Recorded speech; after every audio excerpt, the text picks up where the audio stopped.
गेले अनेक दिवस नाशिकमध्ये महायुतीच्या जागेवरनं महायुतीमध्ये तिढा होता। तो तिढा आता अखेर सुटण्याची चिन्ह दिसतात, कारण की नाशिकमधून छगन भुजबळ यांनी माघार घेतलेली आहे। पत्रकार परिषद घेत छगन भुजबळ यांनी माघार घेतल्याचं घोषित केलेलं आहे। मोदी आणि शहांनी नाव सुचवलं, त्यासाठी भुजबळांनी आभार मानलेले आहेत। नाशिकचा तिढा गेले अनेक दिवस महायुतीमध्ये कायम होता। छगन भुजबळ आणि विद्यमान खासदार हेमंत गोडसे या दोघांच्याही नावाची चर्चा होती। दरम्यान छगन भुजबळ यांच्या नावाची चर्चा ही दिल्लीतून होत असल्याची माहिती समोर आली। मात्र आता छगन भुजबळ यांनी माघार घेत हा तिढा जवळपास मिटल्याचं समजतंय।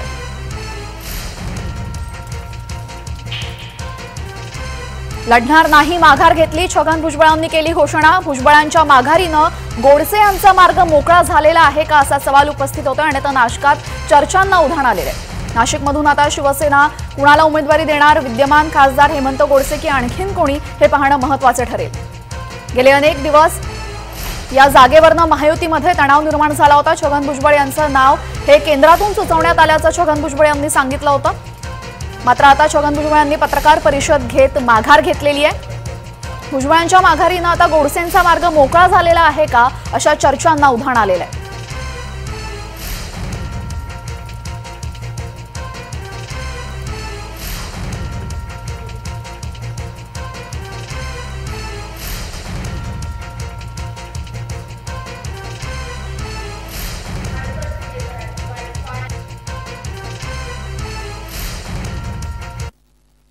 डेडलॉक आपणच उघडायला पाहिजे आणि म्हणून मी आज इथे तुम्हाला सगळ्यांना आणि नाशिकच्या जनतेला आणि इतरांना सांगू इच्छितो की मी या नाशिकच्या उमेदवारीच्या संदर्भात पूर्णपणे माघार घेतलेली आहे।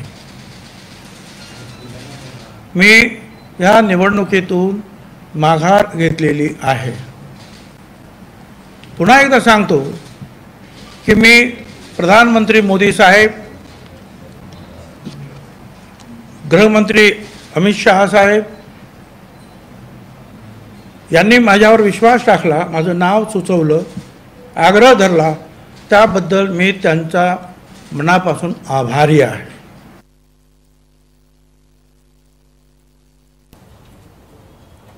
मंत्री छगन भुजबळ यांनी नाशिकमधून माघार घेतल्याची घोषणा केलेली आहे। सोबतच त्यांनी मोदी आणि शहांचे आभार मानलेले। मोदी आणि शहांकडून छगन भुजबळ यांचं नाव सुचवण्यात आलं होतं असं त्यांनी सांगितलं आणि नाव सुचवल्याबद्दल त्यांनी आभार मानलेले। आता हेमंत गोडसे यांचा नाशिकमधला मार्ग मोकळा झालेला आहे का, अशा चर्चांना उधाण आलंय।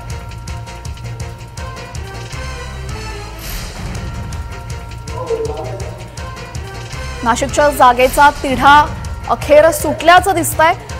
छगन भुजबळ यांनी माघार घेतल्यामुळे आता हेमंत गोडसे यांचा मार्ग सुकर झालेला आहे का, की शिवसेना हेमंत गोडसे यांच्या व्यतिरिक्त आणखी नवा उमेदवार देणार, हे पाहणंही महत्त्वाचं ठरणार आहे।